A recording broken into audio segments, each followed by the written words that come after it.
Ladies and gentlemen, the legendary Beefcake in New York. Let's see.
What is that?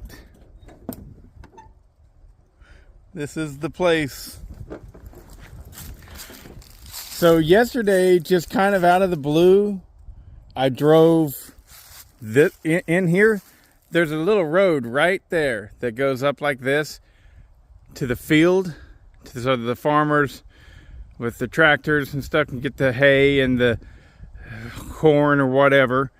And I just decided to come in here and drive in here and check out this little spot right here. This just little cove.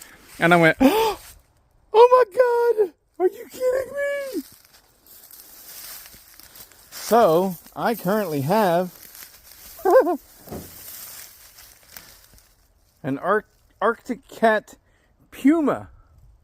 This is the first time that I've actually came up on it. And it's been here for a while because some trees are growed up around it. Why it got put here, I'm sure has something to do with it doesn't run right. And if it got parked here whenever it did run right, well, it sure as hell doesn't run right now. So I am not going to get this out in this video today. I just want to pop the hood so that we can have a look inside. Yeah, it's all there. It's all there. Hot damn diggity.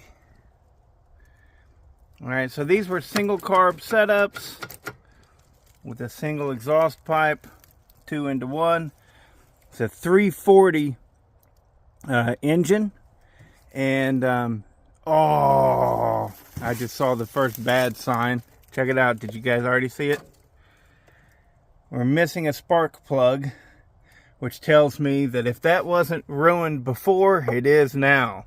This jug might be okay, but that one definitely ain't. Definitely. But let's see if it'll pull over. Hey, it does. It pulls over. So, it might be one of those things where I can just bore out the jug and put a new piston and ring in it. And that jug will be fine. Or I can go ahead and they made these also, I believe, in 440. They made them in 340. That's what this is. 400 and 440. I've already been doing some research on them because I was excited about it.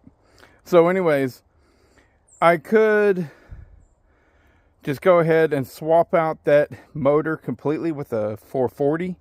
I believe. Usually I'm seeing them on eBay for like, you know, they're cheap enough, like $400 for the entire motor. But I don't know what I'm going to do. The seat looks good. I mean, if I sat on it, it might crack and break because of dry rot. The big thing is registration, probably. You know, looks like it hasn't been registered since '04. I don't know what 1976 has to do with anything. I was born in 1976, so, you know. Anyways, I figure I will, whenever I get all my tools up here and stuff, I will go ahead and pull that thing out and see what I can do with it. Maybe maybe I put a new 440 motor in it, and that's my rig to run around on. I don't know. Probably not worth it, really, because you can buy them up and running for $500. Might be able to just put a new piston in that one cylinder and then take that motor and put it in Beefcake. I don't know, but I'm excited to play around with it. I ain't going to today because, like I said, I don't have a single tool up here. I don't have anything yet. I just wanted to show you what I found and pull out Beefcake. So let's take a look around the property a little bit more. So I'll show you my field. There we go.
So they got that rope there marking where their tree stand is. This property went from the old man that got dementia to somebody else that just wanted it for the 100 acres that's on the other side of the street. And then it passed to me. The guy that wanted it because of the 100 acres across the street, he's a big hunter.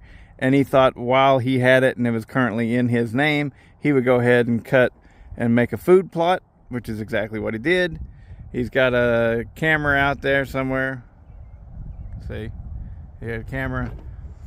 And his deer stand is still here. I'm perfectly fine with him hunting it for the rest of the season, but next season, no. So, anywho, but yeah, this is all mine and Irene's, and I mean, we had a lot of land in Atlanta, and that was fantastic. But this is real farmland. This is rich. This is nice. This is very, very nice, and I'm just blown away by it. And I know, like, I'm not silly. You guys know this, I think, if you watch the channel. I mean, I'm silly, but anyways, point is I know that the winters will get rough, and I'll get tired of them. I had one of you guys was like, "Oh, you're going to hate the winters in New York," and I'm sure you're right. But here's something that you probably never thought of. I fucking hated the heat in the South. I mean, hated it. Hated it with like every fiber of my being. I was disgusted by the fact that there was about 4 months out of every year that I didn't want to do a damn thing outside because it was so fucking hot. So is there a difference? Down there it's so hot that the waters, and you're going to think I'm bullshitting you about this, okay? The waters don't get cool enough to kill off bacterias in the wintertime. And so there are specific bacterias that have adapted and can survive the climate in the South year round. And if you swim and have open wounds, I'm not shitting you, there are bacterias that cause flesh-eating diseases. And I literally have, I don't know them personally, but I have come across 2 different people in my life that have had to have arms and legs cut off because of that flesh-eating virus. There's no way to stop it. All you can do is lop it off, all right? Like if it's in your hand, lop it off at the elbow before it gets up to your shoulder. And so literally, we don't do water sports at all in the South. We don't swim in the water at all. I used to whenever I was younger, but then I found out about that stuff, and I actually met people that have had limbs severed because of this. And I'm like, Jesus, I always have an open wound. I always, and the bacteria gets in there, and it's a flesh-eating virus thing. Bacteria, I don't think it's a virus, it's a flesh-eating bacteria, and there's no stopping it but to cut it out. So, is there really any difference? I mean, hell, it's almost Thanksgiving, and it's a beautiful day. I'm out here in just a shirt with, a long sleeve shirt with a t-shirt underneath it.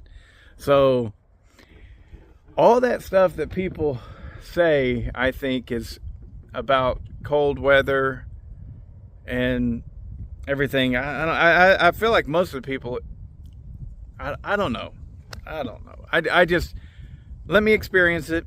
I think that I'm going to get me a snowmobile. If that one doesn't run, I definitely am going to get me a snowmobile, because fuck's sakes, man, you can buy one running for like $500, and I'll play with it, and have fun in the winter. I like to snow ski a lot. I mean, I'm no good at it yet. I've only went like for 1 week, and it's amazing. I loved it. So anyways, if you're the kind of person that hides away from the snow, then yeah, I can imagine it really sucking bad, I really can. And I don't think that I'm going to be that kind of person. We'll see. I mean, growing up in Kentucky, I know it's a different story, but every time we had snow, it was the most fun time of the entire winter. And so up here, it's supposed to get a lot of that. So it seems to be like it should be a lot of fun, Anyways, just a little video.